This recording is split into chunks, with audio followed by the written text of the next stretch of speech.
done.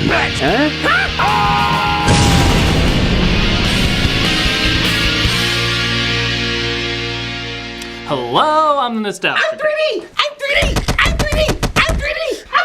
What the hell was that? You must excuse him. He's always this way. Who the flying Ritalin are you? We are the 3D brothers.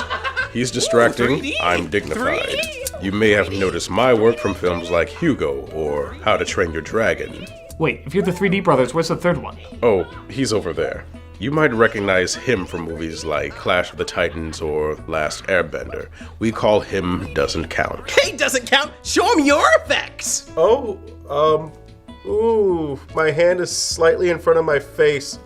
What does it matter? I'm not even supposed to be here. Oh, now that's not true. Yes, it is. Mom thought I'd make things better, but all I did was draw attention to how broken everything really is.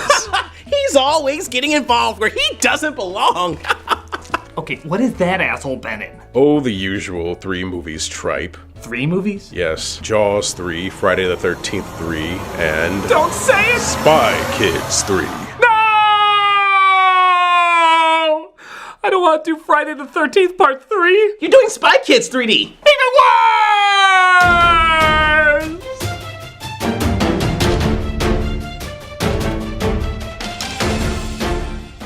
Time to rip into one of the most awesome, hands-on, coolest directors yet again. Why do you make me do this to you? Robert Rodriguez. Known for making tons of impressive films on a very small budget doing a lot of the work himself, his focus was to have the creativity of the production disguise how unbelievably cheap it usually was. Sometimes it worked, sometimes it didn't, and sometimes it did both. This is the case with the Spy Kids trilogy +1. The first film was so enjoyably bizarre but visually funny that it was easy to overlook some of the more awkward moments. The sequel is when it started to wear off, combining genuinely smart and funny moments with but just when you thought there couldn't be more, he made Spy Kids 3D Game Over. To its credit, this is one of the movies that brought 3D back into the limelight as a profitable idea. The only problem is it's used as a more exploitive gimmick than God is to pureflicks. Is it as bad as, say, thinking Sylvester Stallone can play a hippie? You had the children's attention. The question is, what are you teaching them? This is Spy Kids 3D. The movie begins telling us to put our glasses on. Yes, thank you, because if we saw this throughout the majority of the film, we would be helpless to figure out how to stop it. Today's feature presentation will also be in 3 dimensions. Alan Cumming is kind enough to interrupt his nut gouging of your childhood tour by letting you know that you only put on your 3D glasses when the characters in the movie put them on. Which they wear, not surprisingly, 90% of the movie. So why don't they just make the whole goddamn thing in 3D? What, did he want to give the people in the theater a little arm exercise? This is entirely pointless. Maybe the strategy was to have the people say, the characters seem flat and not at all 3-dimensional. Wow! Now the characters seem flat and not at all 3-dimensional in 3D! He doesn't even call it a movie! He probably just Dropboxed it to someone and was like, yeah, I made this in my garage, call it whatever you want. It's debatable whether or not it's actually a film. Personally, I'm hoping this will start a new fad in credit identification. I was here because I'd gotten a call. It opens with the boy spy kid. Yeah, I'm sure he has a name, but who are you kidding? We all just call him the boy spy kid. Having left his agency and turned into a gumshoe, don't do it, you son of a bitch! I know why the water from your park is missing. Pray tell. It's winter. Man, I thought the sequel to Blade Runner would be a little bit more adult than this. Actually, the funny thing about this opening is that the weird stilted acting is surprisingly kind of welcomed. Their attempt at acting out an adult situation is similar to watching the kids from home movies make their films. They shut down the park during the winter. Who's they? The people who really own this park. All right, cut. Guys, that was great. Did that feel good? Once we shoot on location, this thing is going to be incredible. But to be fair, their acting isn't the most childish. That complete level 5. Untold riches, toys, and prizes. When Stallone is picking a movie, can we just have an old lady in a blue dress hit him with an umbrella and shout, Sylvester! He plays the Toy Maker, a man who's been banished to cyberspace but disguised himself to release a VR game known as Game Over, which is kind of like marketing a board game called You Lost. Boy Spy Kid heads back home to feed his small soldiers when, oh god, Inspector Gadget finally assimilated his niece! The OSS could really use you. It's good to take care of your family. But remember one thing. Everyone's your family. That makes no sense. That makes no sense? You live in a Rescue Rangers treehouse with Budgie, the scary helicopter? And that makes no sense? Why don't you just tell me George Clooney is the President of the United States? What the hell's going on? Mr. President? Okay, I'll accept this as some form of reality as long as Clooney still talks to everyone in a patronizing tone. The fact is, there is no retirement. Once an agent, always an agent. Now it's time for you to be a big boy and reinstate. His whole acting career is just saying diplomatically why we all had to clean our rooms. He tells Boy Spy Kid that Girl Spy Kid is missing, so he travels to his old agency to get some answers. Apparently his sister is caught in the mind of Vincent D'Onofrio, I mean the game, as it seems to be a trap for all children. The inventor of the game, he wants to enslave the world's youth with mind control. Please, I think we've all purchased EA games before. So Boy Spy Kid goes in to see if he can beat the game, save his sister, and apparently alert nobody that this hot-selling game is going to take over the minds of the children of the world. Don't worry, they'll release a patch for it later. And if you're wondering what the evil backstory behind the toy maker is, so is the movie. The toy maker hates us for imprisoning him in cyberspace all these years. What made you do that? Who knows? It was years ago. We don't keep good records. We're not even really sure why we hated Saddam Hussein. We think it had something to do with his ugly mustache.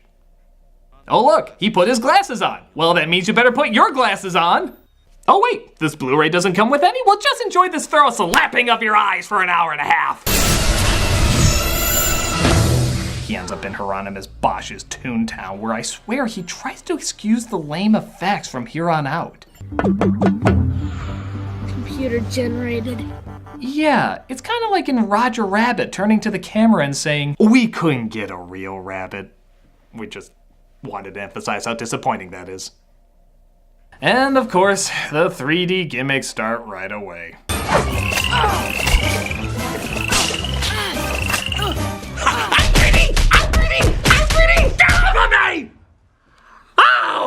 Sorry, distracting doesn't yet know the responsibilities of his 3D. You think? You see, I use 3D as a means to transport people to another world, helping the viewer immerse themselves into the story. Yeah? Well, what does he do?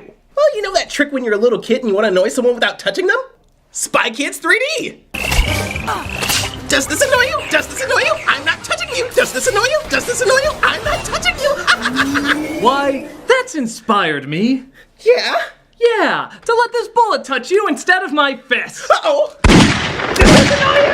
Does this annoy you? I'm not touching you! So he has to outsmart some terrifying enemies who look more like the mascot of several math games as he's transported to Mario Maker where he finds some testers of the game. How can I offer service? I'm Rez. Hi, Rez. Now, about saving... Wait, movie, bring that joke to me. Come on, spit spot, young man. Hi, Rez. You really thought you could slip that terrible joke by us because you said it really fast? Go to the corner for painfully pushed puns! I'm more of an abstract visual gag. I just didn't want to move. So he tells the testers what's going on, but they don't believe him, so they send him to a level on the moon. Gee, if only there was a way to stop their gameplay, talk to them in real life, and let them know it's all true. But unfortunately, they can. Thankfully, though, this game is apparently half Who Wants to Be a Millionaire. You do get one additional lifeline. Call up the family files. So he brings in his grandpa, played by Ricardo Montalban. Pros, superior intellect. Cons. Corn! I don't care, it was totally worth it! Don't look at me. I choose Grandpa. One moment. So Grandpa welcomes himself to Fantasy Planet. Not really sure how they flew him into headquarters so fast. Maybe they just keep him in a storage closet. And it appears he has a history with the toy maker. The toy maker is here? You know him? I've been hunting him down for 30 years, Junie. I'll chase him around the moons of just this moon until I give him up. To be fair, I probably would have liked the ending of Into Darkness if it went this route. You could walk. Oh, can do more than that. The sad thing is, it still looks more realistic than his plastic chest. But he gets distracted by a butterfly. No, really, I guess he likes enforcing ADD stereotypes. As Boy Spy Kid travels to an arena even lamer than Pokemon Stadium. Oh yes, Pokemon fans, bring me your comments of anger. They nourish me. It turns out he has to defeat Arya Stark at Mighty Morphin Pacific Rimgers in order to move on to the next level.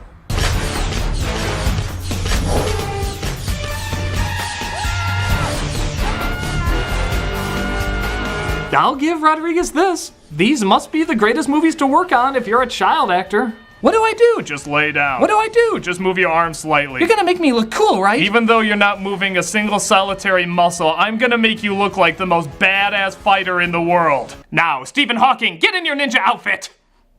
He beats her just in time to see Sylvester Stallone play a wide variety of characters. Because if there's anyone I trust who can play a wide variety of characters, it's Sylvester Stallone. What I want, what we want. What do we want? Time on this planet is over. It belongs now to our youth. Not if we control their minds. Or we could, start the world over again and cure it of its diseases. Wow. I haven't seen someone so dedicated to playing such a wide range of roles since Adam Sandler did a high squeaky voice next to another Adam Sandler doing a high squeaky voice. Hell, even Stallone comments on how he forgets he's talking to himself. Who are you people? Yeah, you. I forget the extent of my programming powers from time to time, and for a moment, I actually believed that you existed. Yeah. What other ways do you think Stallone fools Stallone?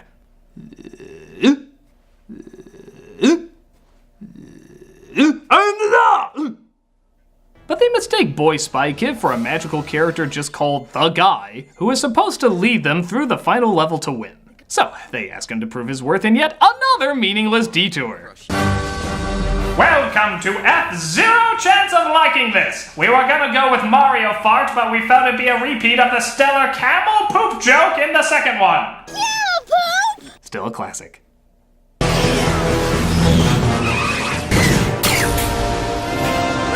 Until Captain America Civil War, these would be the most impressive action effects ever put on screen. Maybe Food Fight comes a close second.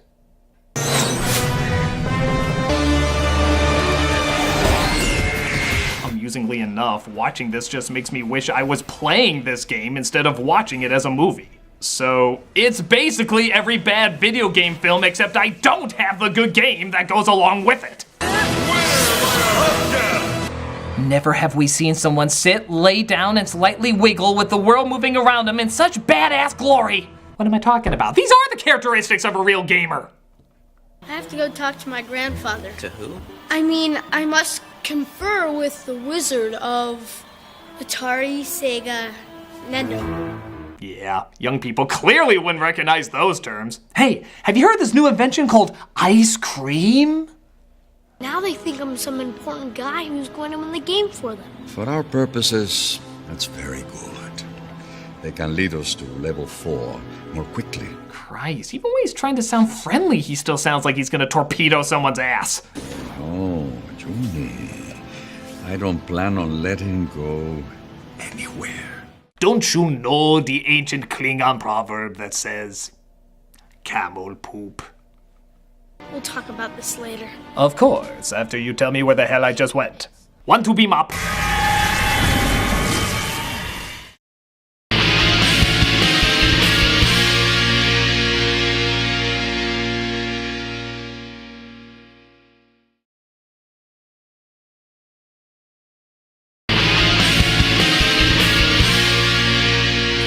So he convinces them all to work together.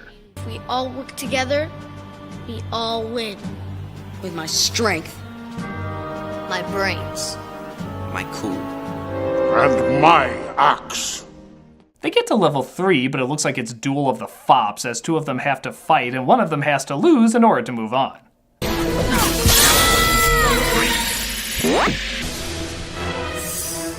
Is that a look of anguish, or does she really have to pee?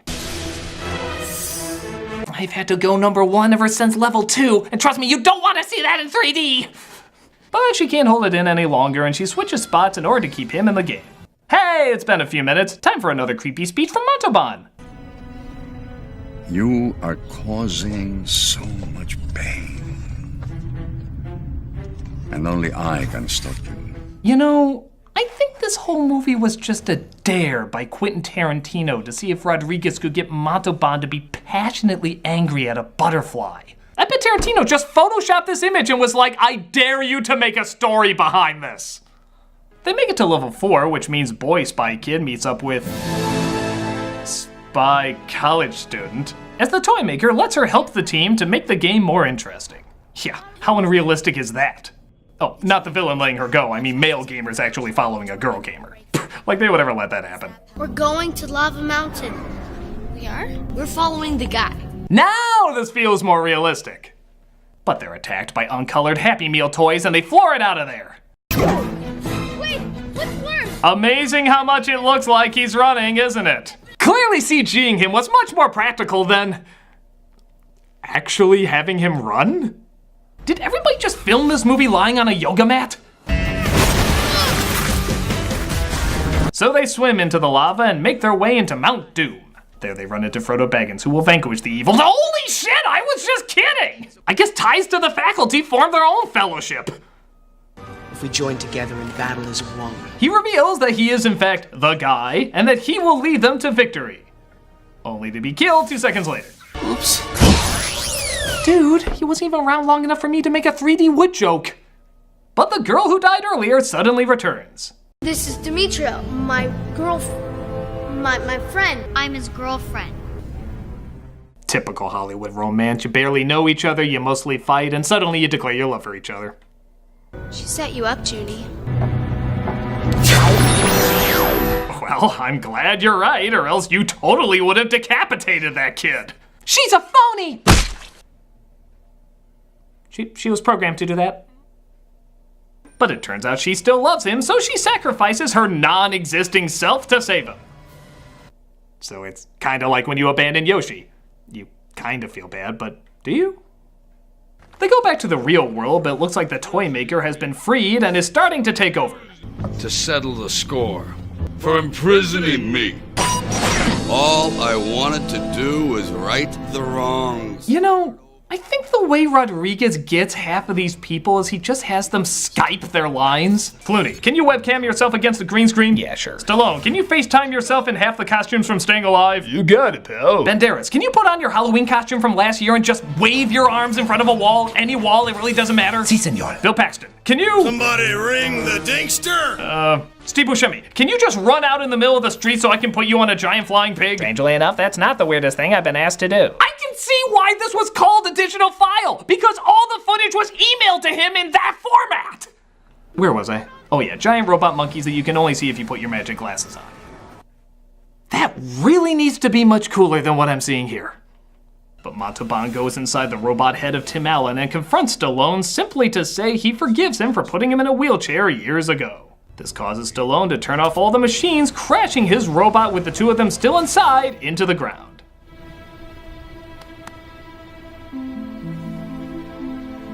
Grandpa!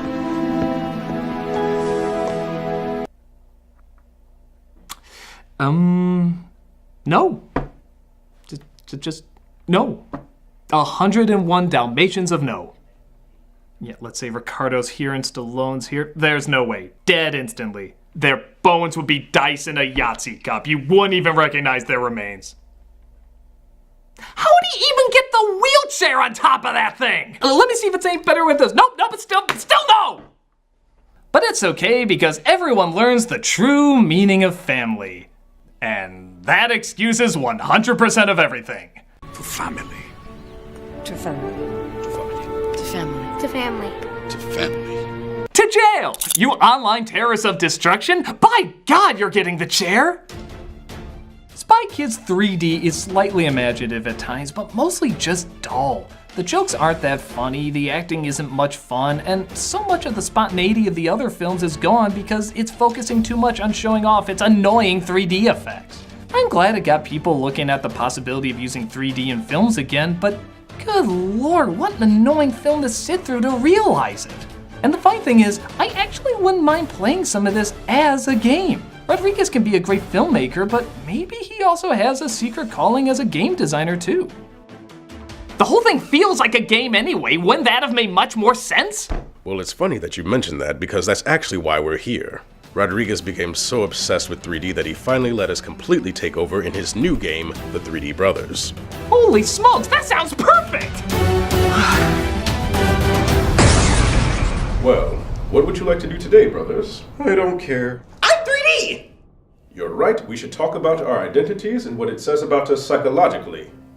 Press triangle to continue. My psychological struggle is obvious. I was a mistake and nobody wanted me. Oh, now, don't say that. Did you know Mother once told me she was very proud of you? Really? Oh, yes. In fact, the one she confessed to being disappointed in is distracting. What? She was disappointed in me? Come now, you know this. It's why you hide behind that extravagant demeanor. Wow, I never actually considered that. Press the square button to continue. Maybe we can heal after all with a hard look deep inside ourselves. Yes, maybe I have more problems than I thought. I've just been running away from them. This is a horrible game! But it's actually kind of a good movie. Would you like to run away from your problems again in perhaps a playable environment full of obstacles? No, I think I'd rather talk about this. Very good. Now, as I was saying, there are several levels to the healing I'm the nostalgia critic. I remember it so you don't have to. Press X if you want to confront my feelings of inadequacy. Coming next week, it's the top 11 Disney princess conspiracies. Find out which one of your paranoias are true. But you can see it now under Vessel's ad-free early access. Just $3 a month to see tons of people's videos early, as well as a bunch of other extra features. Check it out and get the early scoop.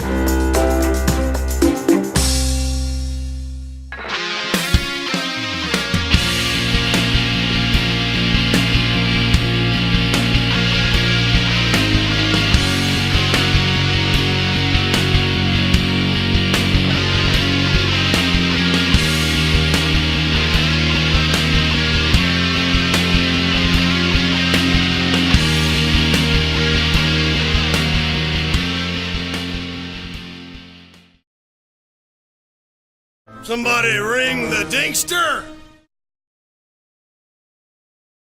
Hey, Doug Walker here doing the charity shoutout. This week we are doing a very popular and very well rated one. This is the Breast Cancer Research Foundation. This is a non-profit organization committed to achieving prevention and a cure for breast cancer. They provide critical funding for cancer research worldwide to fuel advances in tumor biology, genetics, prevention, treatment, and survivorship. This is the highest rated breast cancer organization in the United States with an A+ rating from Charity Watch and 4 out of 4 stars from Charity Navigator. That's damn impressive. They've raised more than $500 million for life-saving research. They seek out the brightest minds in science and medicine and give them the necessary resources to pursue their best ideas. As a result, researchers are able to make discoveries and design new approaches to address all aspects of breast cancer, and do so in record time. Go to their site or their YouTube channel to hear all the incredible stories of survival and just how important this foundation is.